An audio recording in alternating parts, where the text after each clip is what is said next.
Welcome back to the Real Couchwives podcast, where we overanalyze all things Bravo. Today, we're recapping season 11 of Vanderpump Rules, episode 2. So Tom has made his untriumphant return to Vanderpump Rules. He is fresh off of filming Special Forces, and he is already starting to put his perfectly curated breadcrumb trail that Ariana's the worst, and she won't let him throw a birthday party at the house. But more surprisingly, he also has some choice words for Schwartz, who quote-unquote betrayed him in a couple podcast interviews that he was doing at the time. So yeah, I could not believe that those were some of the words coming out of Sandoval's mouth when that first aired.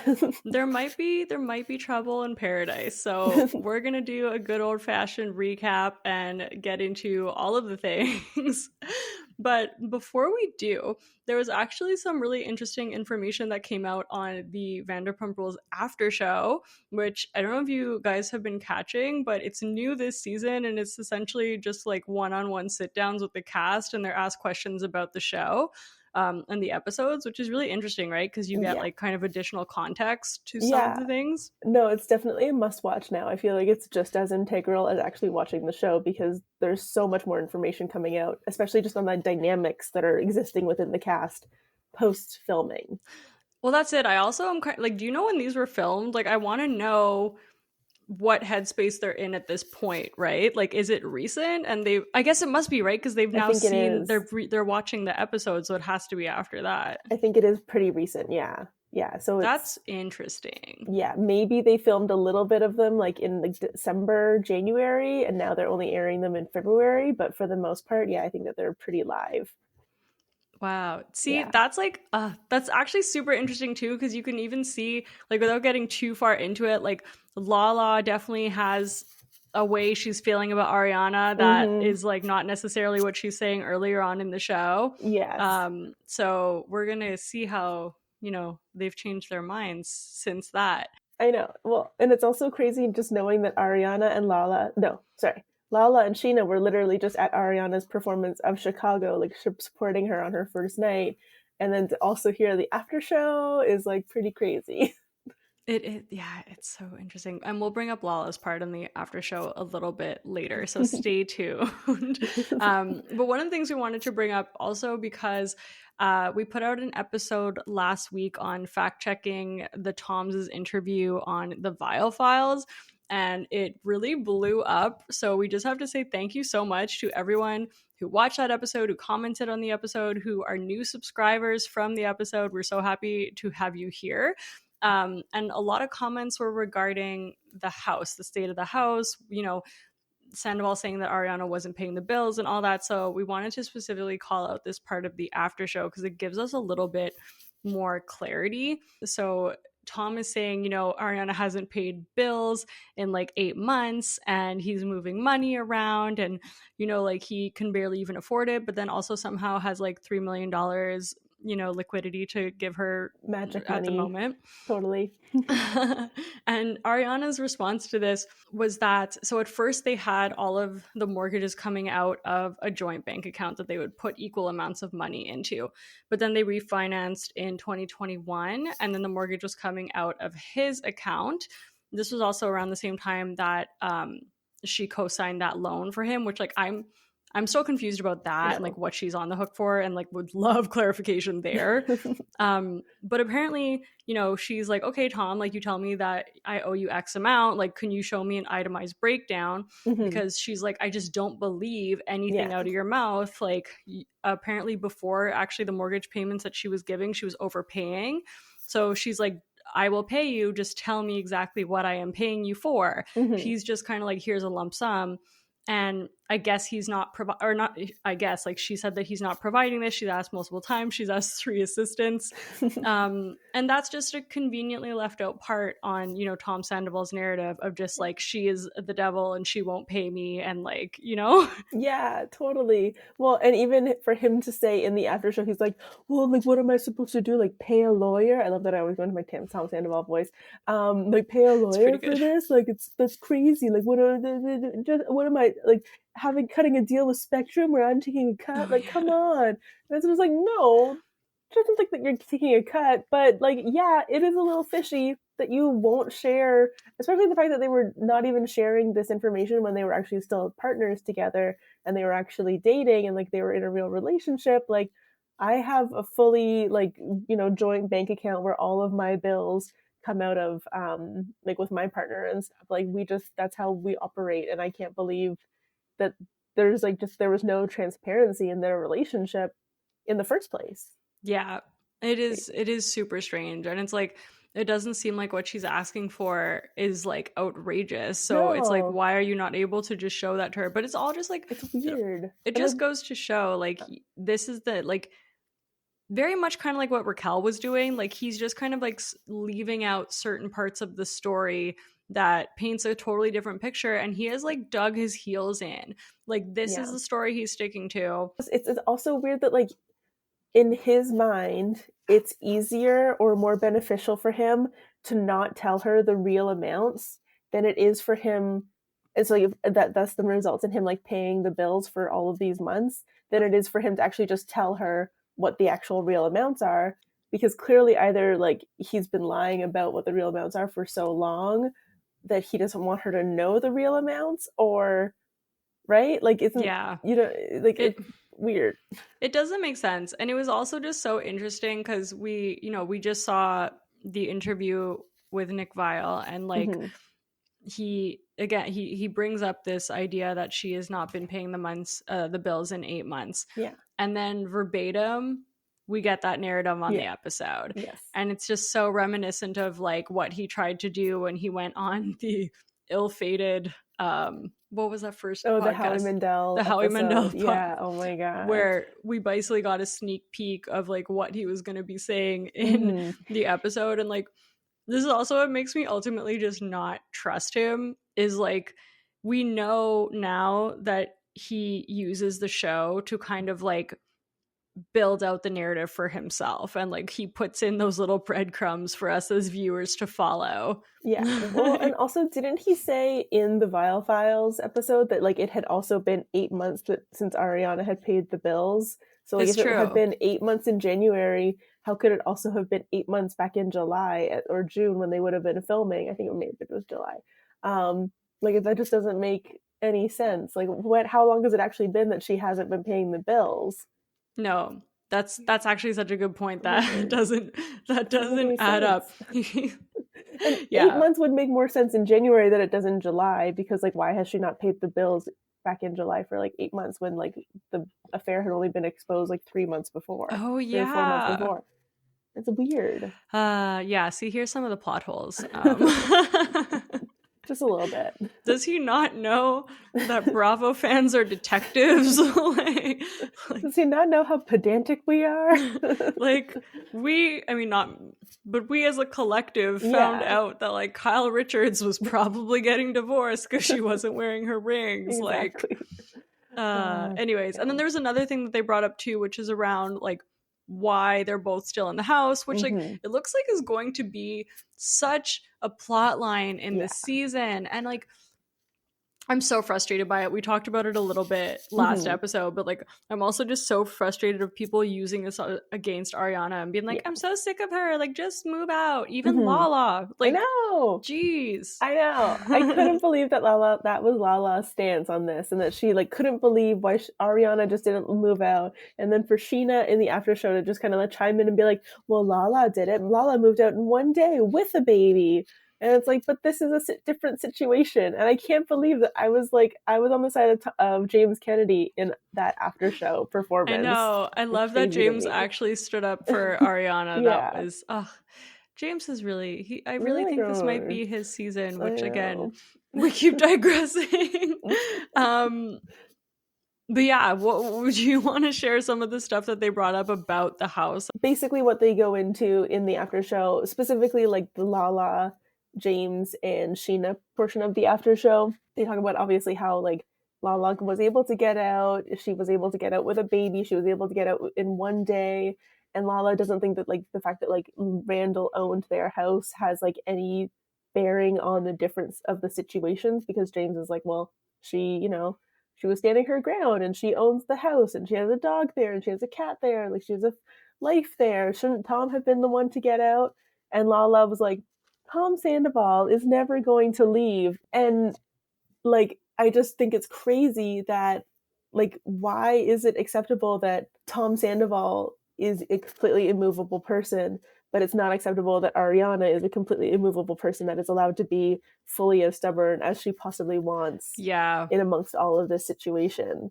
It's so true. And then also Ariana kind of says like, yeah, she's like, you broke the home, Mm-hmm. so you should have to leave. So there's Yes. obviously that part of Why it. should I be inconvenienced? Why should I be the one that has to go find like a place to rent in Los Angeles, of all But well, places? that's So it. But expensive. she also well, that's it. So then she also brings up that rent is super expensive right now, and she Mm-hmm. has her dog and her cat, Mm-hmm. and it would be a lot of money to have to go leave. And Yeah. also, she said, actually, this was in the episode, but she's like, I'm not going to go, pack up and like with tail between my legs for Yeah. like and leave, go down the street or whatever for Mm-hmm. a measly sum of money. Yeah. Which again kind of brings us back to Tom is just misrepresenting that he's Yeah. paying her 3 million cash that's just hers to put right in her Mm-hmm. pocket. Yeah. She's gonna walk away with it as if not the majority of that money belongs to the bank, right? Like the bank has the major stake in this house. They don't have a huge amount of equity in this house. Well, that's it. And this is actually what some of our commenters had brought up as well, because thank you to everyone who commented to kind of like provide some clarity on the situation, because like none of us are really experts here. Especially not So in $2.4 million real estate. yeah. So some of the comments said were mainly just talking about the fact that like they had also been in similar situations where they'd either been divorced or they were leaving a partner, and how they either had to literally stay in the house for 3 months because that's what their lawyer was advising them to do, and basically being told by their lawyers or their attorneys that the person that is in the house is the person that has the advantage in the divorce, especially if you want to keep the house, right? Obviously, if the intention is to sell the house, then that might be slightly different. But for the most part, it sounds like any attorney or lawyer is going to tell you, yeah, stay in the house, keep ownership, as much as possible. Don't forfeit any rights that you have. And so for Lala to so cavalierly be like, oh, well, when you leave the house, you don't like walk away from the house, or you don't give up the house. It's like, well, there might be some technicalities within the law that we don't know about that could actually result in her losing those rights. And then another person was talking about the equity specifically in the house, and how, yes, they bought the house in 2019. They probably bought it, I think, for like 2.4 or 2.050 is what I think Tom Sandoval said on the podcast last week. And so, they put in a 5% down payment for the house. They each put in about $100,000. That's a measly portion of what the house is actually valued at by the bank. And so the bank owns the largest portion of the house. And because they've only been in that house for like 5 years, that's not enough time to really be building up a substantial enough amount of equity. So what they then are walking away with is like, very minor, if anything at all, because they're talking also about the fact that like this lien on the house that Tom has because of what he invested into the bar could mean that he could actually potentially owe the bank money for this house. So that's even just That's wilder and just true. unfortunate. Yeah. It is true. And it's like I feel like if he was just upfront about that, it would even read Yeah. differently than just like you did nothing for the house. Like why? Yeah. It's just the fact that he has to go and like resort to like dragging her for all the things. Mm-hmm. But anyways, that was really interesting. Yeah. So let's get into the recap, shall we? Yeah, let's do it. So we begin episode 2, and we have the devil himself, Tom Sandoval. That's what I wrote down in my notes, at least. At the house, he's speaking with Anne. He's talking about, special forces and filming that, and about his experience there, and the fact that his birthday is coming up. Obviously, dropping hints that it's time for him to have a little birthday soiree at his place. But he also talks about his relationship with Tom Schwartz, which was super interesting because he basically says, oh, like Tom Schwartz and I are not in a good place right now. And when he said that, I was like, oh, this is great. Tom Sandoval is about to acknowledge the fact that his friend is not very happy with him. But that is not what Tom Sandoval does. He says, yeah, I feel really betrayed by him right now because Tom Schwartz went on to Jack's and Brittany's podcast and basically talked smack about Tom Sandoval. And I shouldn't be surprised, but I have to admit I was surprised. Dude, this made me so angry. So angry for two reasons, okay? Yeah. Okay. One, we know that they are whatever like rift they had lasted about 2.5 seconds no time at all. because Instantly they're back on podcasts together, like Biffles for life. So either this is fake. Also, he doesn't say it super convincingly. Like, there's two really big statements that Sandoval makes during this episode, one of which is things are very much not okay between Schwartz and me. And the other one is that he is in love with Raquel. And neither of these sounded convincing to me. We have seen this man a lot angrier and a lot more passionate about a lot of things. Usually his hatred of like Stassi or like other women he's talked about more passionately. So either this is just false and a lie, which is annoying. But then if it's true, I think it's actually even worse if it's true, because this just goes back to his whole like anything outside of blind like adoration and like just purely following them and backing him at all costs is a betrayal to him. 100%. And I do think that it is true, unfortunately. Like, I don't think that this is like a fabricated story. I do think that like Schwartz was legitimately really frustrated. I felt like you could feel kind of the tension in the scene that they have like later on in the episode. From Schwartz, yes, it's true. But even from Sandoval, right? Like, I feel like we're getting such a weird vibe from Sandoval, kind of like in general at this point in time. I think it's because he's super aware and he's really trying to go into like preservation mode and like damage control. And I think you can tell like in a lot of scenes he was restrained. Like we'll get into this in a second, because the following scene is basically the back and forth between Tom and Ariana via Tom's assistant Anne, who is the unsung hero of the episode. But like I'm pretty sure his responses to Anne were a lot more contained in these scenes than what they probably are. Yes. Beyond the camera. Sure that Anne has seen some things and we have not seen any of those things. And she has a podcast now. I know, I'm really excited. Can't wait to hear all the tea. But you're right. Like, I guess like at this point in time, they are going through a little rift, and actually pretty like proud of Schwartzy for finally kind of growing a spine and like standing up to Tom Sandoval.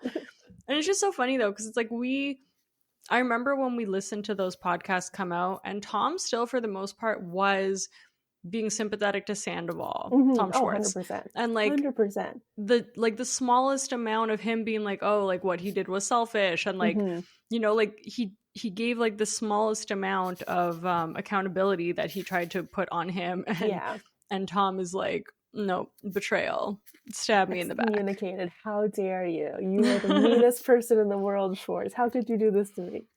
If this is not a sign for Schwartz to like cut this man out, like Jesus. I know. It's very telling. It's very interesting. But yeah, so as you say, they then discuss the birthday party that Sandoval wants to have at his house for his next 40th birthday.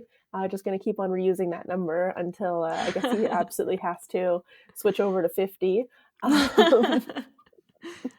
They also just like one thing that I loved is that they like shot to the white noise machine, and I just love how the white noise machine is in and of itself kind of becoming like a new character on Vanderpump Rules, because they even talked about it in the after show, and it now makes me think like, should I get a white noise machine? Like, this is actually kind of interesting.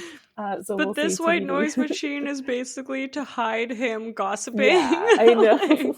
like just go do it somewhere else. And also like his like just like paranoia of the entire situation too, right? Like the idea, and Ariana did bring this up in the after show, like the idea that she's like sitting like this like beside his door, like trying to figure out what's going on. There's just no way.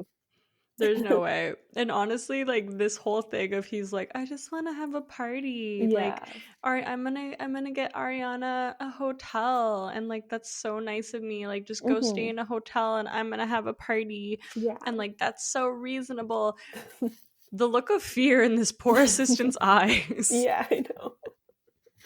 Oh my god. And then especially when Ariana, because like obviously Tom Sandoval then goes like upstairs to his room, like she's like, okay, I'll try, like we'll see what we can do. And Ariana comes down, is like letting Maya out to go to the washroom in the backyard. And when Anne has to tell Ariana that like he wants to have a party and like what do you think about that? And Ariana's like, I will call the police. Yeah. Oh, I just feel for Anne so much because I feel like anybody that's worked for an employer, like you feel like those like awkward moments where you're like, I don't want to be asking you this question, but I have to ask you this question because it's technically my job. And Yeah. this is the worst day of my life. Well, it's in every single text. She was like, I'm so I'm sorry. sorry. But Tom says this. She actually did I saw on Vanderpod recaps on her on like Anne's new podcast.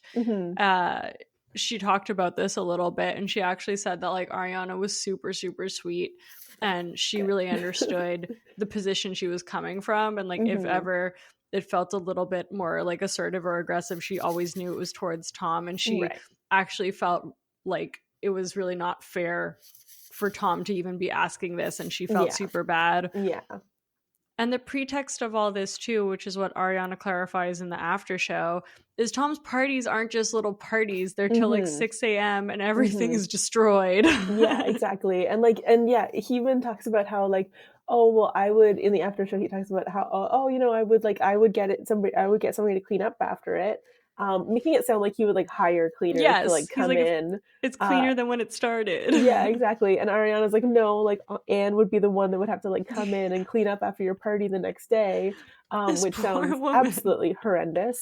But then also like the fact that like, but yeah, like yes, technically you get it clean. The clean house is the end result, but like there's probably a large portion of time in between the party ending and the house being clean where the house is not clean because Anne doesn't work 24/7. Like she's not going to come in at 6 a.m. to like clean the house the next day. She's going to come in. I think she said on Instagram or something that she came in at like 11. So like if her day starts at 11, there's a lot of time when those like, I don't know, like stale chips and like spilled beers and like disgusting things are just like festering in your kitchen. And as somebody who's a bit of a neat freak, I couldn't handle it. I know that.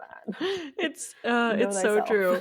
It's just so funny. Like, and that's I think my favorite part of the after show is they'll have two people's takes back to back. Like it'll be like Tom's answer, Ariana's answer, and they'll both just like completely be like the opposite experience.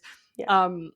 Another thing that I thought was so interesting in the after show, and I'm sorry if I'm bouncing around here, but it came up I think in the same one where again Tom is going on his soapbox of like, like Ariana is like he doesn't say depresso, but he basically does, right? Yeah. He's like, oh, like I instigated the happiness in the relationship, as we've heard from Nick Viall. Time and time again. The fact that like narrative that he's putting out there during the show, and you know how many months later he's still on the same track. He has not changed his thinking whatsoever. No new information. But he was saying like, you know, Ariana apparently would be angry if he was having a good day. Yeah. And then like talking about the quality time thing is that Ariana had a very specific version of what she wanted quality time to be. And she wanted it to be, for example, like walking the dog at like 6:15. And he's like, but he wanted to do like mushrooms and like have experiences. And it just made me realize like, oh, so Ariana's basically saying she just wants everyday moments of quality time, right? Which is like what you would do as you get older. Like those things are important. She just wants to have like a regular type of relationship where you're not always going like, what was it, like hand gliding or whatever you wanted to do. Skydiving, who knows. That's it. And he's like, you know, and she used to be so fun, and then like my adventurous spirit became irritating to her. Yeah, dude, because you're 41. It's time to slow down, man. Like come on. It does. Like, it's not cute anymore. And it's just, as he was explaining this, it was so funny just to see, like, in real time how his brain works. Of, like, he's seeing her requests as, like, so ridiculous, when really all she's saying is, like, I want to just spend time with you in a normal setting. And he's like, no, we must be extravagant and do mushrooms. And even Schwartz was literally laughing. He's like, okay, but, like, it doesn't just have to be mushrooms.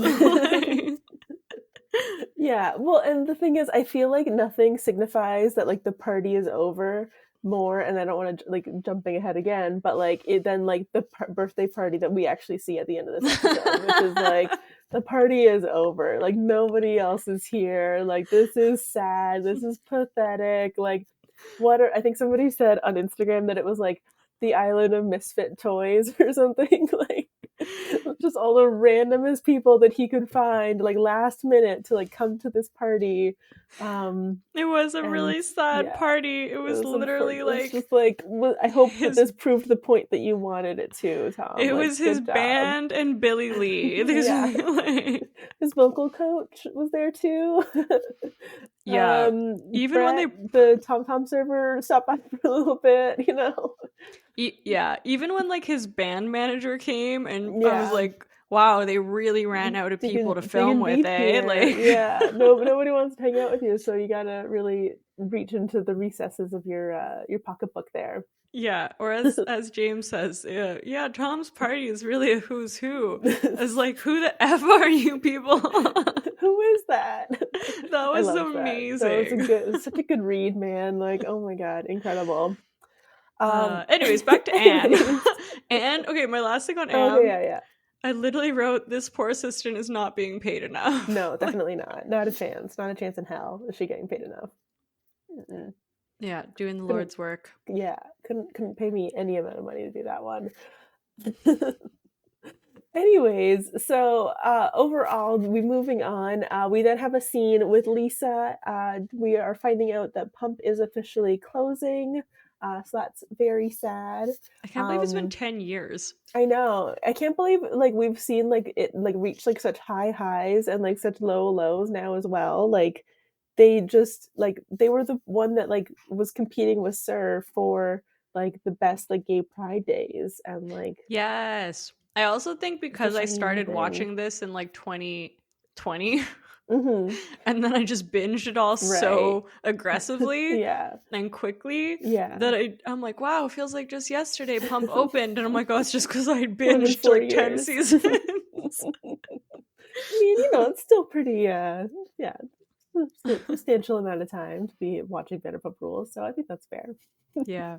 It's also just funny now finally seeing this Pump closing because like we saw all of the like clips that had got leaked of Yes. Lisa and her little pink hat and like Yes. Yeah. Oh, I know. It's so interesting to be watching the season. Like even watching last week's episode, and like having the picture of like or the shot of Ariana like dancing at Tom Tom and like everybody behind her is like out there with their phones like filming her dancing at Tom Tom yeah. and like I remember seeing the Instagram footage and now we're seeing the real footage. It's just It's crazy. true. Did you also know this show has gotten so much more stylized? Oh yeah. Oh my Like god. their And just like the entrances and stuff? flashbacks that they've done and like the different like it's I'm really enjoying it so far. They've definitely gotten a lot more money They this got some budget. season. They got some budget, that's for sure. So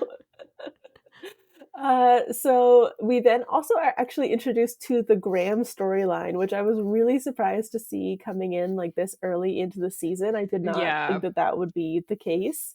Isn't there something fishy about that? I know. I do kind of wonder if it was a little bit planted. Like, did they just like film in and like put it together to make it Yeah, seem like like it was when something that he was always thinking about? well, it was also shown as a flashback, right? So Mm. yeah, like they fully could have just put that Oh in yeah, later. yeah, Um definitely. and then also just to have a scene of like James and Allie casually going for a walk, being like, I think I'm ready for another dog. Yeah. Yeah, so that's interesting. So more to come when we get to the Lake Tahoe trip for that one. Um, let's see. Then Jason comes over to Tom and Ariana's house and they talk about the birthday party a little bit more. Jason is obviously there to help support Tom Sandoval in Jason is the believing that band manager, the band right? manager, yeah. I'm sure feeling we're gonna see a lot of him, so I'm already on a first name basis with I, Jason. I don't think I'm going to enjoy whatever I see of him because he was very like, I why can't know. Ariana just I just leave? can't believe that. I can't believe that she would think that. Like, I don't see why that's unreasonable that you would have a birthday party in your house. Is there some kind of rule where you can't have a birthday party in your house? You can leave. You know what we've been quoting a lot recently? What? I think it's from Shrek. Like, you need to leave. Is that It's from the gingerbread man? Yeah, that's a Yeah. good line. I love the gingerbread man. Just wanted to throw that in there. Such a good movie. It is. We rewatched it recently in Shrek Yeah. 2, and it really holds up. Oh, nice. I'm glad to hear that. Honestly, that's amazing. Yeah, just to add that completely random fact. It's a good fact. It's a good fact. So while Jason is over at Tom Sandoval's house, Lala and Ariana meet up. They go for like smoothies or something. Yeah. I didn't actually pay attention to what they were drinking. I think it was smoothies. They were smoothies. Okay, cool. And basically, you know, they talk about a couple different things. Mainly they talk about how like Ariana, like Lala can't believe that Ariana's still in the house, and Lala doesn't see why it's a big deal for Tom to be having a birthday party. But then they do actually also talk about like how Ariana is now open to having children, and now that she's with a new partner with Dan. Yeah. Which I thought was actually a really cute little scene. That was a nice little moment. That was pretty crazy. Okay, which one do we tackle first? Maybe the kids thing. Yeah, I mean, like, let's talk about the kids thing. When Lala said that, or when Lala said that, when Ariana said that, when she's like, you know, I didn't realize how Tom might have like really played into how I felt about children. Yeah. And like that she can kind of see herself having kids with Dan. Lala's eyes literally like popped open. She was like, "What?" Yeah. I know. She's been so anti like child this like the whole time. So it's definitely interesting to see. It is, but like, yeah, at first it is definitely an off-putting kind of sentence. Like, I don't think anyone really expected her to say that. Mm-hmm. But when you think about how Tom lives and how they lived as a couple, literally even just as exemplified by him, you know, spending quality time as doing mushrooms. Yeah. Like, you know, maybe she was like, I can't see how a kid would fit into this lifestyle. Totally. That's just it. And the fact that he always used children as kind of like this like overhanging thing for against her kind of, right? Like as if she was the person standing in his way of having the like white picket fence, 2 children, you know, 2-car garage, 1 dog, like whatever, like that like whole lifestyle. It's so true. Yeah, like he doesn't want that lifestyle. Like what? Why was he telling a real estate agent he wanted 3 to 4 children? It's true. It's true. Like, oh my gosh. I mean, Sheena lives a much more active lifestyle than I do, and she has a child. Yeah. Like, so, you know, you could definitely do it. But yeah, it's just like, you can understand the merit of where she's coming from. I think maybe people are a little like shook, or not shook, but like surprised given the amount of time that she's been dating this person. Yes. But I definitely understand what Ariana is like saying, and I definitely agree with it. Like I definitely think that there are times when like you obviously can never imagine in your current moment with your current partner like that kind of situation when that might not have always been the case for you. So we'll see. Which is all the crazy, all the more proof I didn't think we were gonna get. So. Yeah, and all the more proof that, you know, like they just needed to not be together anymore. Like they are ultimately going to be happier apart. Yeah. Also the other Lala stuff. How to even unpack this? So like the episode before, the first episode, we have Lala kind of just doing a complete change in how she's felt about Raquel. Like she was the first one to go like pitchforks out, like just like totally obliterate Raquel. I was right about you. I've been right about you this whole time. Yeah. And also, you know, the whole entire time that Raquel's been on the show, like Lala hated her guts. Like they've never got along. Yeah, Lala was so mean to her. And now she's kind of like, I guess she was saying that she's only now starting to process all the stuff with Randall, and she and she was really like moved by Raquel's final scene in the last episode of season 10, where she's like, you know, Sandoval kind of like isolated me, and like if I don't have him, I have no one. And that like struck a chord with Lala, and like you can understand that part for sure. Yeah. Actually someone posted on Instagram, I think, like the cheating is bad, But the part that is the real like problem in this is Sandoval's history of like isolating women at, like Mm-hmm. from their friends and like Yeah. manipulating them, Yeah, 100%. which is yeah, that's so true. This It's is just definitely like what he's Lala, done. like I don't know, this whole change of heart is a little, it's just Convenient. out of nowhere. Yeah, Like totally. Well, and also like Lala then also taking the time in that first episode to kind of paint Ariana as this like difficult woman that she can't connect with felt very strange, right? Like in the scene, I guess I should explain it. It's a little bit like is the girls are all together for like the final scene of episode one, um, and Lala opens up to Ariana about how like she feels like she didn't, she doesn't have a good relationship with Ariana, and she kind of feels like judged or like if as if Ariana's kind of like creating this like barrier between them, and that she like doesn't want, and I guess like Lala also maybe feels weird about the fact that like she like went to bat for her so hard mm-hmm. in the whole like reunion experience, um, which is fair. Like, yeah, Lala did go very hard for somebody who like technically is not like very close to her and like not in her immediate friend circle, Yeah, and but I think that wasn't everyone, something anybody asked her to do. So no, and like everyone felt that, right? Like everyone was yeah. like, okay, there was a bit of mob mentality that like came Mm-hmm. up. Like literally she had shirts made. Like Literally. That's just it. And like in that moment, Raquel was your enemy as well because of those like the whole um lawsuit, whatever paper filings that they'd been given, right? yeah. It's just kind of like, yeah, for her to be like, "Oh, like I never know if you like me or if you tolerate me" to Ariana, Mm-hmm. and it's just like, Mm-hmm. where is that even coming from? And then her Yeah. second sentence to that was like, "Oh, and by the way, I called Raquel." Mm-hmm. And that's just it too, right? Like it's like, oh, so I've just said this thing where I'm super vulnerable to you about how I feel about you, and now you can't judge me for the next thing I'm about to say because I was just vulnerable with you. And I just said something where I said that I don't think that you're very nice to These me. two just were never friends. Like, or actually, no, that's No. not true. They were friends at a time Yeah, earlier on yeah. the season, but I Mm-hmm. feel like they haven't actually been friends in a long time. And Lala just will continue to be like, I love Ariana and I hope Yeah. she does well, but like Yeah. this thing that's like rude. Mm-hmm. Even in the after show, actually, when they're again talking about like the party thing, and Lala kind of digs her heels in that she's like, yeah, I think it was stupid that Ariana wouldn't let him throw the party. Like it's his Mm-hmm. house too. Yeah. Um, Like that would not be the, you would not be saying that if it was about Randall. You would no, not be saying one any of that if it was about 100, Randall. 100%. And then Like, she also says like, oh, like I thought it was weird, and if I ever asked her about it she would be like, oh, how dare you, and she said it in that yeah, tone. which is also what you would have said if anybody asked you anything about Randall. Oh my god, the hypocrisy of this woman, I cannot. Yeah, it's like, it's just like it kind of hit a Unbelievable. little like Schwartz calling her like the patron saint of scorned Yeah, women. Like oh it's my very much god. like, I It think was they're so just being like, oh, antagonizing she can too. do no wrong. Like, I Yeah, mean, we know she's going to say the line, I've never known someone who gets cheated on and suddenly becomes God. yeah. We know it's coming. We know that's We where know that's it's going to coming. go. We know where it's going. Ah. Anyways, so that's the scene that Ariana and Lala have.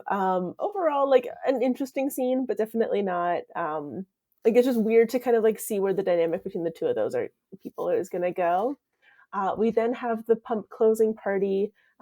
Lisa, as you mentioned, shows up in her big, fabulous pink hat.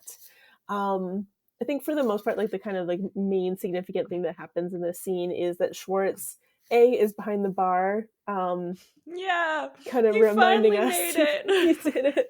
He made a drink. Reminding us obviously of the time that he had one shift at Pump and had a panic attack and had to leave halfway through his shift. And Katie was like, "Jax can do this job. Like, what are Yeah. you doing?" um, so that was how that worked out for Tom. But luckily, he's come around. And then Tom has a chat with Lisa to kind of talk about how Sandoval's been asked to step away from their bar, and how he's not welcome there, and that he's like kind of like, because of that, he's like fully checked out, he's gone on tour, and Tom's kind of like, I just kept airing his grievances towards Lisa about Tom Sandoval. And interestingly, Lisa is kind of like, well, you need to tell him how you feel, and she's kind of like on Tom Sandoval's side, which is not surprising after seeing her performance at the reunion as well. So. I know. I literally wrote that down. I'm like, why does she always back this man? Yeah, basically Schwartz is like finally letting out some grievances about Sandoval. And like Lisa's like, well, I don't think that's fair for you to blame him, because it's not like he was thinking like, well, what if I shag Raquel and then it brings down my whole company? Yeah. And it's like, yeah, no, he obviously wasn't thinking that, but it still happened. And he pushed really hard to have their restaurant tied to their brand and their identity and their name, and have a stupid name like Schwartz and Sandy's. Yeah, and these are the repercussions. These are the consequences of your own actions, I'm sorry to say. I don't understand why she does that. Like, why? Like, she knows asked on Watch What Happens Live, who Lisa has more of like not a soft spot. Was it soft spot? I think for so. And yeah, it was Sandoval. And it's like, and she's like, and you're going to see that more this season. So, yay. Great, amazing. Love to see it. Excuse me. But basically, so Tom leaves it at that he needs to do some soul searching, which is fair enough. So we then have a pretty interesting scene between Tom and Tom. The first scene between Tom and Tom. Tom Sandoval brings Schwartz his shoes. I guess is like a nice little peace offering, or at least something that he has done to butter Schwartz up, make sure that he's really going to go easy on him.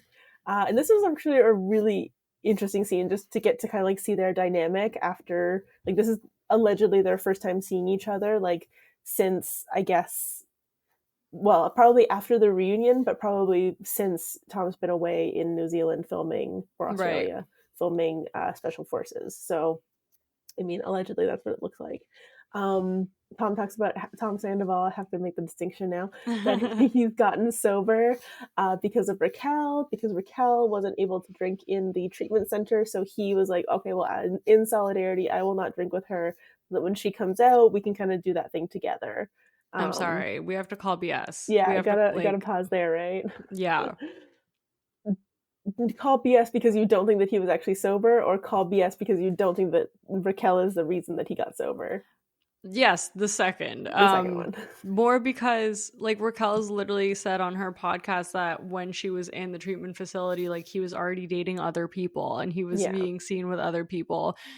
It's just like, I don't know. He was also like on tour like for 2 months. So like, okay, maybe you were sober, but like you weren't like, you know, a little church mouse, like staying at home, you know, being good, keeping up to like getting into no trouble, like, you know, but, like you were still on tour. Like, even if you weren't drinking, you could have been doing other stuff. Like, you could have been partying and like still living large.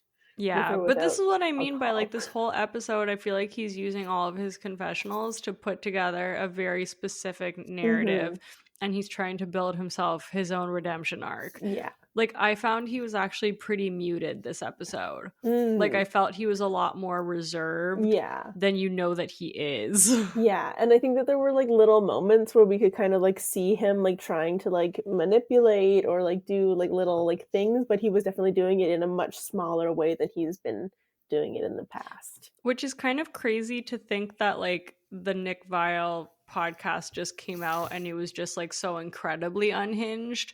I almost wonder if he's just kind of like given up now, because he's like, I tried to hold it together through the show and that didn't work. I don't care anymore. YOLO swag. I still got paid for Vanderpump Rules season 11, so like whatever. And I'm in my bad boy era. I'm in my reputation era. Taylor Swift version. How dare you talk about the two of them in the same sentence? They do have the same initials, unfortunately. Oh my god, so true. Oh dear. So then Sandoval takes the opportunity to also talk about how Ariana hasn't paid bills in 8 months, how he's been like overdrafted and you know, he has no money basically at this point. He had to go on tour because he was going to lose even more money if he didn't, which yeah, I mean, I can't argue with that. I have I no idea can't what the imagine actual. his band makes that much money. Like, I almost wonder if it's like a scenario. This is such a random tangent, but like, Yeah. you know, when Candace on Potomac says she Yes. spent like 100 grand or something Yes. to Yeah. put Six herself on figures. tour, Yes. like if she's paying for that, Yeah. do we not think that it's costing Sandoval anything? It is. I'm gonna only guess that like if you are literally like self-funding this tour, the only hope that you have to like make any money is to like have like merch Oh sales. yes, And so like I think that that might be the only way, because also like if you have commitments and like you've signed contracts with venues, maybe you also then would like, oh, like I don't know if you have to pay the venue to, I guess you do, right? You have to pay the venue to play at the venue. So you then you I guess. If anybody's ever been on tour, let us know if you have any experience on how this works, because this specifically is with the not. cover band. Yeah, Is it specifically with cover different? band, or like when do you does it get to the point where you stop paying to play and they start paying you to play? Like, does that happen? I Yeah. don't know. Um, but anyway, so he's in all kinds of debt. No chance that he could potentially ever pay for an entire $3 million house. And it's so this is one interesting moment that came out, is that Sandoval's like going on and on and on about like his complaints and his grievances and all the issues that he has with Ariana and the group and whatever, all his thoughts and feelings. And Schwartz says to him, just take it. That's all. That's all you should be saying. I'm sorry. Like, just take it. Just accept it. Like, just Yeah. say I messed up and like continue on. Um, and I just thought, A, sure, that'd be some great advice for you to give yourself. That might be a good way for you to mend the fences that you have with Ariana and Katie, because neither of them are very happy with you at the moment. True. And yeah, I just thought that that was also great, because what a good, clear, concise retort to be able to give back to Sandoval. It's true. And we've never seen him so bluntly just shut him down. He's like, just say you're sorry. Like, that's it. Like, Yeah. basically just like, shut up. Like, stop saying your whatabouts. Like, what Yeah. about this? What about that? Yeah. Yeah, it was really nice that she said that. He said that. Yeah. And then also at the end of this weird conversation, Yeah. Sandoval's like, but so are you gonna stick with me? Yeah. Are you gonna stick with me or what? And the way that he says it too, he kind of like turns his face. He's like, are you gonna stick with me or what? Yeah. And Schwartz Like, is like, I'm oh. gonna do what's best for me, which Yeah, we have which never heard him say. We're like, yes, oh, I don't think you took yeah. any of that advice, but at least you said it in the No, you moment. said it. Good for you, Schwartzy. We're proud. But then, okay, it still felt fake to me. Like, I don't know. Like, The I exchange? honestly, yeah, What? Oh, really?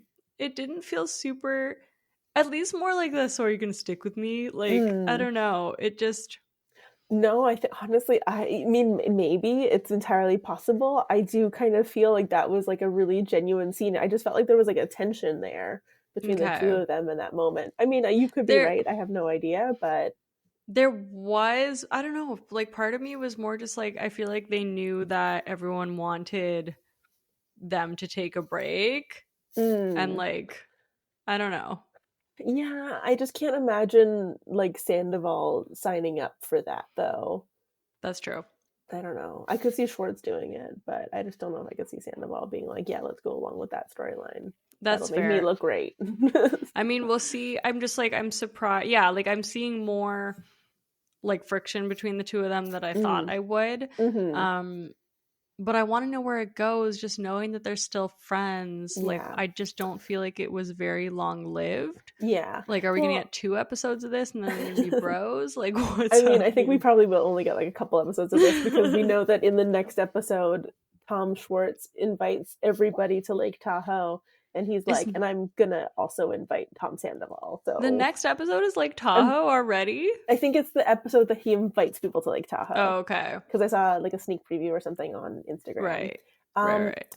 yeah, I mean, I just do think that like in that "Are you gonna stick with me or what" moment, Tom Sandoval was like, I think that that felt like a moment of like, we've always had this pact on this show.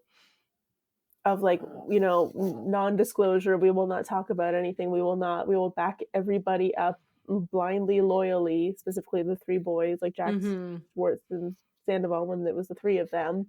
And it felt like Sandoval was kind of like calling in that, like, this is the call to action. Like, you have to stick with me, because if you don't, who knows what could come out. And he didn't, reciprocate that. So Yeah, very but interesting. yeah, Dude, yeah, we'll see. could you imagine the things that would come out if their pact broke? I mean, from your lips to God's ears, like one day. Like, oh my, like honestly, I feel like Raquel and Schwartz should work together. Yeah. Oh my God. I would love like a real tell all. Like, and it would just be like, it would be great too, because it could get Jackson on it. Like, we would make an exception to our anti-Jax rule for like a real unraveling of all of the stories. Oh my God. It's kind of like, it's like when you cooperate with the police, then you Yeah, get a lesser exactly. sentence. Yeah. It's like, if you cooperate with us against Tom Sandoval. We'll forgive some of your crimes against you. So the episode doesn't have a lot going on beyond that. Sheena is talking about kind of like her anxiety and like OCD that's kind of developed after having Summer Moon and not being able to have like anybody else take care of Summer. Schwartz gets his birth chart read by Allie, which I'm very jealous of because I would love to have my birth chart read by Allie. I think that'd be super Allie's fun. really coming to her own on She the really show. has. Like, She's literally got a confessional now. Though yeah. I do dislike that Brock now also has a confessional. I think that's really unfair that we have to deal with that again. Actually, okay, so going back to it for a second for the part about Sheena. Yeah. I do actually think I really commend her for sharing her struggles about like having postpartum OCD. And I feel like these are the moments when you like empathize with her more and you're like, you know, she's being open with this thing that a lot of people struggle with. And it's just so much better of a story, not a storyline, but like it's just so much more of a storyline. I'd rather see this like real I'm not happy that she's struggling, obviously, but it's like she's being open with something that's happening in her life and it feels real and a lot of people can connect to it. Yeah. Over, you know, Ariana will never understand how difficult this has been for me. Yeah. Yeah, that, and also like, you know, if you compare it to last season, her storyline was let me hook up Raquel and Tom Schwartz. So I do appreciate that her storyline this year so far is at least her actual storyline and her own information. And like Brock was like being so dismissive of her feelings. Like she's obviously struggling right now and like of course what she's dealing with is not rational, but like anxiety is not rational and it's so hard to explain to people who don't understand it. And like you can just tell they've had this conversation a lot times. And it was really awkward that it was in front of her mom and the babysitter who so the babysitter, so Summer Moon's babysitter is the girl who's going to have like the kiss with Tom and Katie. That makes sense. Yeah, the second she walked in the door, I was like, no. That makes sense. Oh my God. So maybe Sheena's plotline this year is getting somebody to kiss Tom Schwartz. And this girl looks really young too. Yeah, she does not, like, she should not be hanging out with these 40-year-olds. I'm sorry. Oh, that is crazy. I did not make that connection. Yeah, I mean, you're nicer than I am because I have to admit, I quite frankly was just like, can this just get pushed over to Vanderpump Valley? Like, it could. I don't want this storyline in my Vanderpump Rules, but you're a nicer person than I am, so at least that's solidified. I think it's just like, I don't know, things like that resonate with me in like having a hard time in those types of ways. One thing that was funny though is like Brock was like, you know, you just have yes people around you, and then like in unison all the women around her were like, no she doesn't. Yeah, I was like there might be a little bit of truth to that. But also Brock a little bit, but yeah, I feel like Brock had a decent season last year because he was barely in it, and I think that streak has ended. he was in the season the right amount last season. He was in it barely. That was like the perfect level, and like now we're back up to season 9 where like I stopped watching because of him. So we'll see what happens. Yeah. Anyways, so the night of the birthday party finally arrives. Luckily, the night of the birthday party is also the night of emo night when Katie, Yeah. Ariana, and I guess Sheena as well are going to be DJing for emo night, which I'm super jealous of because I Ugh. used to go to emo night in Montreal at Foof's, and that We was a had an great emo time. night? Yeah, there was an emo night at this place called Foof's. It was Oh great. my god. It was super fun. I loved Um, all things emo. I went to Fall Out Boy oh like my 3 or god. 4 Oh times. my god. And even like Taking Back Sunday, which is like Oh the my most god. like that's like deep Yeah. cut emo. Yeah. Um Amazing. yeah, though So it was a fun. time. I Yeah, had I the would emo love. haircut. We have to go to LA so that we can go to emo night. Like this would be Yeah, so fun. Oh my that god. sounds amazing. Yeah, I'm super But down. yeah, Tom's sad party. It's nice. He did extend the invite to James. So James and Allie are heading over to the party. Um, yeah, it's just so like Jason arrives. I wrote down like as many people as I could. Jason and Jason's wife, Kyle Chan, Billy Lee, Tom's vocal coach, the Tom Tom server, which is Brett, and probably like a smattering of other people that don't necessarily get like cards or whatever to indicate who they are. So definitely an unfortunate, but Tom Schwartz isn't even there at the beginning. Like they Yeah. like do like a cheers to like be like, "Hey, happy birthday, Tom!" And Tom's like, "See, I still have friends." And, and like Tom Schwartz isn't even there. Like none of your friends are there. Who are these people? Someone was like, "Why couldn't Oh. you take your 12 friends and you guys go to a hotel?"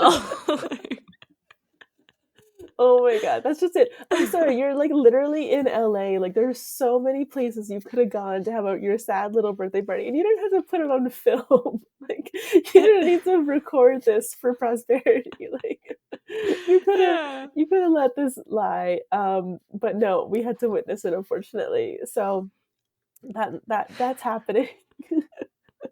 Oh, James it's too luckily does funny. arrive. As you mentioned, he provides the comedic relief of this party is the who's who, as in who are you? Kills me. It's so good. And like Kills me. he So was good. so uncomfortable going into this party. Also, so for some context, James is still very upset with Tom Sandoval, Yeah. arguably so, Yes. because he literally like alienated him and pushed him out of the group Mm-hmm. while he was hooking up with his ex-fiance. Yeah. And then apparently never called him to say he was sorry, never like reached out to him at all. Yeah. And James like considered him a very close friend. Um on the after show they talk about this, and Sandoval was also taking a page from Raquel's book, being like, we like talked sometimes and we maybe hang out like once a month, but like we're not Right. like we didn't like take trips together. Like Yeah. again, just trying to like We've been going on a trip diminish together in this like friendship. 2 years. I know. Like, why do they keep doing this? And then Yeah. James is like, I'm like 30 years old. Like, what qualifies as a friend? Like, I don't have time for best friends. Like, We hang out, we go on trips together. Like, what else am I supposed to he call doesn't do you? mushrooms with him, so clearly he Yeah. doesn't fit the Sandoval bar. No, apparently not. Yeah, and it is unfortunate because like the problem, like, and it's just weird how it's like flipped because when Tom Sandoval was like forcing James into the group, all of us like, well, at least a part of the audience hated James and like Oh, couldn't yeah. believe that Tom Sandoval was like forcing us to like view James in this friend group. James And was now insufferable for like he was every single insufferable. season, probably until this one, and last one a little Literally. bit. And Tom was literally the only person that kind of cared that he was there and that he should be there and continued to kind of like go to bat for him. And for this like revisionist history of like, I don't know that guy. I've never talked to that guy in my life. Like, it's just so unusual. You paid for his engagement. That's such a good point. Oh my god. But even if you heard Tom Sandoval talk about it, I'm sure Tom Sandoval would be like, well, I paid for it for this show. Like, it was because of the show. I wanted to make the show super good. So like it's just it doesn't make any sense. Yeah. It was pretty funny. But yeah, James is clearly super hurt, but he like Yeah. swings by for an hour. Mm-hmm. Allie is everyone when she Yeah. literally stays in the car Yeah. because I she's a was like, I girl's want to be in the girl. car. And I loved that. Yeah, that was really good. She's like, I don't want to associate myself with this gentleman. No, thank you. No, sirree, Bob. Yeah.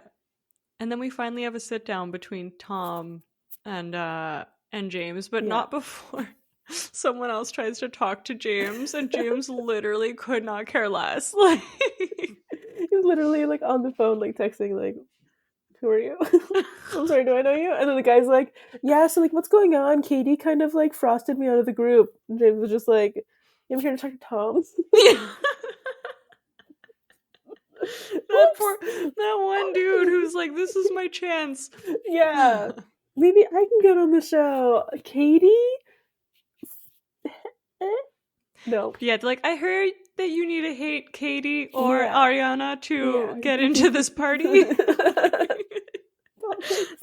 I Hate Rachel tonight. Club from Friends. Yeah, exactly. Oh my god.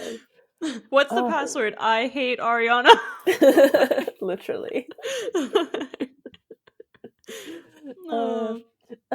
So anyway, so Tom Sandoval and James do have their sit down. It does not last long, because basically Tom is like, hey, so you know what's going on? And James is like, well, like, are you here to apologize?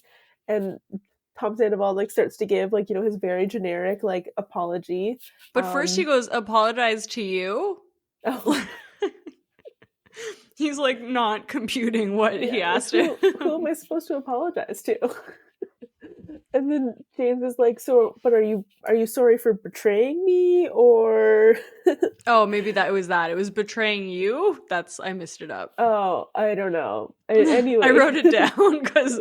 I think you could be right. Regardless, Tom Sandoval didn't know what he was apologizing for or why he was apologizing in general.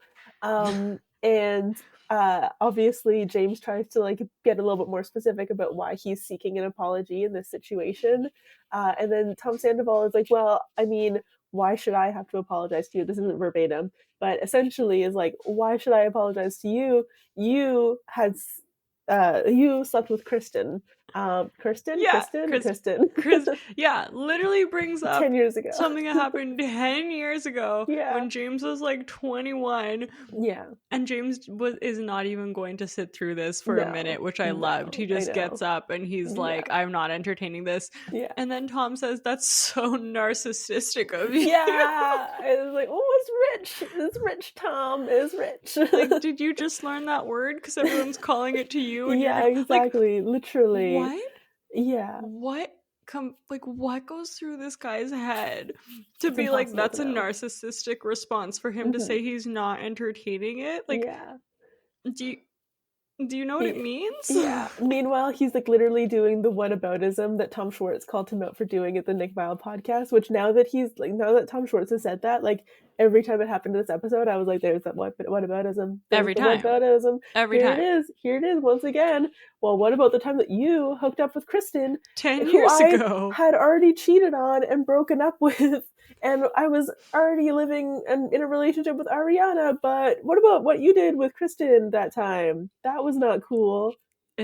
Oh man, I was really glad that James like just got up and left. I know. Like, and he was amazing too. He was like, you have so much growing up to do, it's embarrassing. I'm not even going to tame what you just said. And then he pees in the bush, and then Allie's like, that's Ariana's bush too. And then it was a to be continued, which felt like a weird thing. Kind of confusing because, like, I guess maybe emo night is to be continued because we like saw Katie and Ariana go to emo night, so maybe that's to be continued. Or maybe there'll be more. I don't know. But I don't know. We'll see. We'll see the end of the bush peeing incident. Exactly. Maybe Tom Schwartz will like be at the party, and that. Oh, that's more true. Of that. I don't know. Schwartz will probably show up to the party at one point if he's not already there. But yeah, and then in the after show too, like Tom still is just kind of like, oh, me and James aren't even friends, and like again brings up Kristen, and he's like, oh, I had a lot of like unresolved feelings over this, like. Bro, if you really still have unresolved feelings over this 10 years later, that's on you. Yeah. That's on you. That's a you problem. What is it? Dorinda says, if you've got a problem with me, that's your problem. Oh, Dorinda. Yeah. Just chaos in the group. It's actually pretty amazing because like I didn't like last week was obviously a little bit slower. Mm-hmm. Just like getting into things with the pilot, you have to, or the pilot, the premiere, you have to kind of like set the stage, see where everybody's at, like kind of start off there. But oh gosh, I feel episode 2, I'm already very heated, so I can't even imagine where it's going to go from here. No, agreed. The only thing that makes me upset is that like I see a lot of comments online of people being annoyed of Ariana, and Yeah, it's like, dude, this is 3 months after she found out. Like this is yeah, still so raw. so And like new. obviously this is what the show like the plot's still going to be about Yeah. this. Like I don't know Like what you think it's supposed to be about otherwise. They literally picked up filming probably a lot sooner than they would have because this was so exciting. yeah. Like, And at this point like she hasn't done anything yeah, to make people like I think people are more just maybe like the only thing I could think of is that they're annoyed of seeing her maybe, but it's like she's right. not even doing stuff on Bravo. Like she's on Yeah. Dancing with the Stars and she's on Broadway. Just don't look if People you are don't just want to. Like jealous, like I think for the most part. Like I think people like don't like that she's petty, but like I don't care that she's petty. Like isn't that kind of what we want? I don't know. and Like also it's like so warranted to be petty right now. yeah. Like what yeah, like and you're not sick of Sandoval? I Like know that's a really good point. Like, if you're gonna be sick of anybody, be sick with this dude. Don't be sick with Ariana. It's not her fault. She didn't do this. She didn't make this decision to get cheated on. Ugh, crazy. yeah. Anyways, I'm excited. I Yeah, think it's going to be a good season. it's gonna be a great Um season. let us know your thoughts. I think clearly we're still getting into the whole recap. Still trying to figure that one out. So many tangents that we just have to go on, though. It's hard to just like uh, strictly go through the episode. yeah. But yeah, let us know your thoughts and we'll share them on the pod. Again, thanks for watching. If you're still here, give us a shout. Couchies for life. Bye.